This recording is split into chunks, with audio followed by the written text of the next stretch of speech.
प्रिय दर्शकों, भगवान श्री कृष्ण जी कहते हैं कि चाहे कुंवारे मर जाना, लेकिन ये 3 लक्षणों वाली स्त्री से कभी अपने दिल की बात मत बताना, नहीं तो पूरी जिंदगी भर पछताओगे। तो दोस्तों, पूरी कहानी देखने से पहले प्रियंका मोटिवेशनल यूट्यूब चैनल को सब्सक्राइब जरूर करें। ये कहानी महाभारत के समय की है, जब भगवान श्री कृष्ण ने अर्जुन को जीवन के कई गूढ़ रहस्यों और धर्म की बातें सिखाई थी। इस संदर्भ में उन्होंने त्रिया चरित्र के बारे में भी बताया, जो महिलाओं के स्वभाव और उनके चरित्र को समझने के लिए है। ये कहानी बताती है कि अगर किसी स्त्री में 3 विशेष लक्षण हो तो उसके साथ विवाह करने से बचना चाहिए, क्योंकि वह न केवल अपने पति के लिए बल्कि अपने परिवार और समाज के लिए भी हानिकारक हो सकती है। ये कहानी एक नगर से शुरू होती है, जहाँ पर एक राजा राज्य करता था।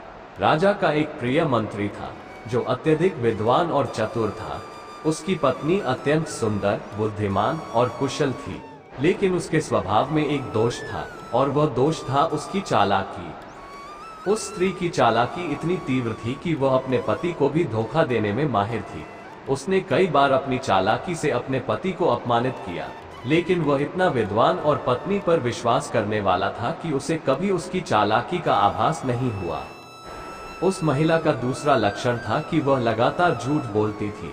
वह अपने पति से लेकर अपने परिवार के सदस्यों तक सभी से झूठ बोलती थी। उसका झूठ बोलने का स्वभाव इतना प्रबल था कि वह बिना किसी कारण के भी झूठ बोलती थी और अपने झूठ को सच साबित करने के लिए किसी भी हद तक जा सकती थी। उस स्त्री का तीसरा लक्षण था उसका स्वार्थी स्वभाव। वह केवल अपने फायदे के लिए ही कार्य करती थी और किसी अन्य की परवाह नहीं करती थी। अगर उसे किसी से कुछ प्राप्त करना होता तो वह उसका झूठे प्रेम का दिखावा करती, और जैसे ही उसे वह मिल जाता वह उसे छोड़ देती। जब राजा को इस बात का पता चला कि उसके मंत्री की पत्नी में ये तीनों लक्षण मौजूद है, तो उसने अपने मंत्री को चेतावनी दी। लेकिन मंत्री अपने पत्नी के प्रेम में इतना अंधा था कि उसने राजा की बातों को नजरअंदाज कर दिया। आखिरकार वह स्त्री अपनी चालाकी और झूठ के कारण मंत्री को अपमानित कर अपने प्रेमी के साथ भाग गई। ये देखकर राजा ने कहा, श्री कृष्ण ने कहा था कि चाहे कुंवारे मर जाना, लेकिन ऐसी स्त्री से विवाह कभी मत करना जिसमें ये 3 लक्षण हो, चालाकी, झूठ और स्वार्थीपन, क्योंकि ऐसी स्त्री न केवल पति बल्कि पूरे परिवार और समाज के लिए भी हानिकारक हो सकती है। ये कहानी हमें सिखाती है कि व्यक्ति को जीवन साथी चुनते समय केवल उसके बाहरी सौंदर्य या बुद्धिमत्ता पर नहीं जाना चाहिए, बल्कि उसके चरित्र और स्वभाव पर भी ध्यान देना चाहिए। सही जीवन साथी का चयन हमारे जीवन को सुखी और सफल बना सकता है, जबकि गलत चयन हमें जीवन भर की पीड़ा दे सकता है। जब मंत्री की पत्नी अपने प्रेमी के साथ भाग गई, तब मंत्री पूरी तरह से टूट चुका था। उसका जीवन बर्बाद हो गया था। वह अपने राजा के पास जाकर अपनी समस्या बताने लगा। तब राजा ने उसे भगवान श्री कृष्ण का स्मरण करने को कहा और बताया कि केवल श्री कृष्ण ही उसके इस दुख से उसे उबार सकते हैं। मंत्री ने भगवान श्री कृष्ण का नाम लेकर उन्हें पुकारा। वह श्री कृष्ण के चरणों में गिर गया और अपने किए हुए भूल के लिए क्षमा मांगी। श्री कृष्ण ने प्रकट होकर मंत्री को सांत्वना दी और कहा, वत्स, ये तुम्हारे कर्मों का फल है। जीवन में जो भी घटनाएं घटती हैं, वे हमारे कर्मों का ही परिणाम होती है। तुम्हारी पत्नी के साथ जो हुआ वो एक परीक्षा थी, और इस परीक्षा में तुम विफल रहे। श्री कृष्ण ने मंत्री को समझाया, ध्यान रखो कि जीवन में हर संबंध में विश्वास महत्वपूर्ण होता है, लेकिन उससे भी अधिक महत्वपूर्ण है विवेक। यदि तुमने विवेक से काम लिया होता तो तुम्हें पहले ही पता चल जाता कि तुम्हारी पत्नी के भीतर ये दोष हैं। याद रखो, किसी भी व्यक्ति के बाहरी आचरण से पहले उसके अंतर्मन को समझने की कोशिश करो। जो लोग चालाक, झूठे और स्वार्थी होते हैं, वे अपने आसपास के लोगों के जीवन को तबाह कर सकते हैं। श्री कृष्ण ने कहा, भविष्य में अगर तुम्हें किसी व्यक्ति में ये 3 लक्षण दिखाई दे, चालाकी, झूठ और स्वार्थीपन, तो उससे दूर रहना ही बेहतर होता है। चाहे वो व्यक्ति कितना ही करीबी क्यों ना हो, वो केवल दुख और विनाश ही लाएगा।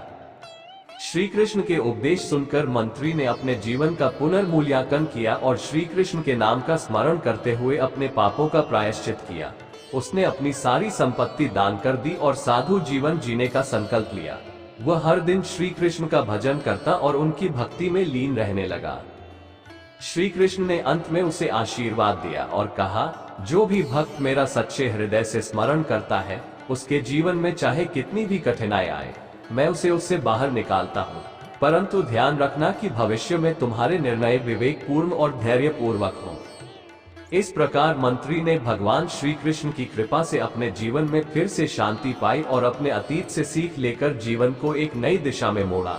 ये कहानी हमें सिखाती है कि जीवन में विवेक, सच्चाई और धैर्य से ही हम कठिनाइयों को पार कर सकते हैं, और यदि हम भगवान का स्मरण करते हैं तो वह हमें सदैव मार्ग दिखाते हैं। श्री कृष्ण के उपदेश से मंत्री ने जाना कि कुंवारे मर जाना बेहतर है, लेकिन ऐसी स्त्री के साथ जीवन बिताना सही नहीं जो चालाक, झूठी और स्वार्थी हो। मंत्री ने भगवान श्री कृष्ण से मिले उपदेश के बाद अपने जीवन का पुनर्मूल्यांकन किया। उसने ये समझ लिया कि अपने जीवन में उसने विवेक का उपयोग नहीं किया, जिससे उसे इतना बड़ा धोखा सहना पड़ा। उसने अपनी गलतियों का प्रायश्चित करने का निर्णय लिया। मंत्री ने अपनी सारी संपत्ति गरीबों और जरूरतमंदों में बांट दी और साधु जीवन अपनाने का संकल्प लिया। वह अपना शेष जीवन भगवान श्री कृष्ण की भक्ति में बिताने लगा। उसने हर दिन श्री कृष्ण के नाम का जाप किया और उनके उपदेशों का पालन किया। उसने अपने पुराने जीवन की सभी गलतियों से सीख लेकर नया जीवन शुरू किया। मंत्री के इस बदलाव का असर पूरे नगर पर पड़ा। नगर के लोग उसकी नई जीवन शैली से प्रेरित होने लगे। मंत्री ने अपनी नई साधु जीवन शैली में लोगों को नैतिकता, सच्चाई और भगवान की भक्ति का मार्ग दिखाना शुरू किया। धीरे धीरे नगर में एक नई जागरूकता आई और लोग चालाकी, झूठ और स्वार्थ से दूर रहने लगे। मंत्री का जीवन अब शांतिपूर्ण हो गया था। वह दिन रात भगवान श्री कृष्ण की भक्ति में डूबा रहता था। नगर के लोग भी उसकी भक्ति में सहभागी होने लगे और उसकी शिक्षा को अपने जीवन में अपनाने लगे। दूसरी ओर मंत्री की पत्नी, जो अपने प्रेमी के साथ भाग गई थी, का जीवन धीरे धीरे दुख और अंधकार में बदलने लगा। उसके प्रेमी ने भी उसे धोखा दिया और छोड़ दिया। वह अकेली, असहाय और निर्धन हो गई। उसकी चालाकी और झूठ की वजह से समाज ने उसे त्याग दिया। उसे अपनी गलतियों का पछतावा हुआ, लेकिन तब तक बहुत देर हो चुकी थी। वह अपनी गलती के कारण जीवन भर दुखी और पीड़ित रही।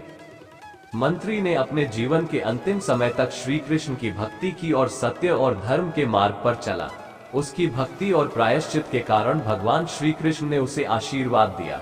जब उसका अंत समय आया तो श्री कृष्ण स्वयं उसके समक्ष प्रकट हुए और उसे अपने परम धाम में स्थान दिया। इस कहानी से यह शिक्षा मिलती है कि जीवन में किसी भी प्रकार की चालाकी, झूठ और स्वार्थ से बचना चाहिए। जो लोग इस प्रकार के दुष्ट स्वभाव रखते हैं, वे न केवल अपने जीवन को बल्कि अपने आसपास के लोगों के जीवन को भी बर्बाद कर सकते हैं।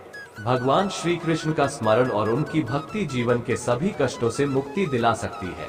जो व्यक्ति सच्चे हृदय से उनका स्मरण करता है, उसे वे अपने धाम में स्थान देते हैं। इसीलिए जीवन में सच्चाई, धर्म और विवेक का मार्ग ही सबसे श्रेष्ठ है।